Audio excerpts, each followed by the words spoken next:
Welcome to the Rim Break Rodeo. We hope this video helps. You already have what matters: a public Twitter account and clear profile. First, craft one focused tweet that shows the content you want people to see. Include one compelling sentence, a high-quality image or short video, and one or two precise hashtags for discovery. Once done, post at a peak hour for your audience and keep replies open so people can interact. Make sure your media is properly formatted and that the first few words hook readers, because that determines whether they stop scrolling. Now focus on detailed execution. Add descriptive alt text to images and clear captions for any video so Twitter can surface your post and more users can engage.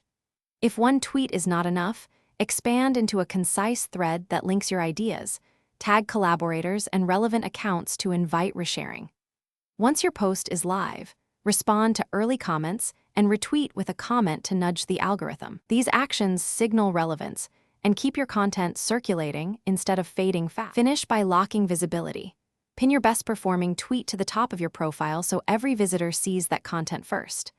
Monitor analytics over the next day or 3 to learn what elements drove clicks and retention, and then iterate. If impressions are unexpectedly low, check that your account is public, that you aren't limited by settings, and that your content is clear and timed well. If necessary, run a small paid promotion to jumpstart distribution. Troubleshoot quickly so you can repeat what worked. Thanks for watching. Consider subscribing if we helped you.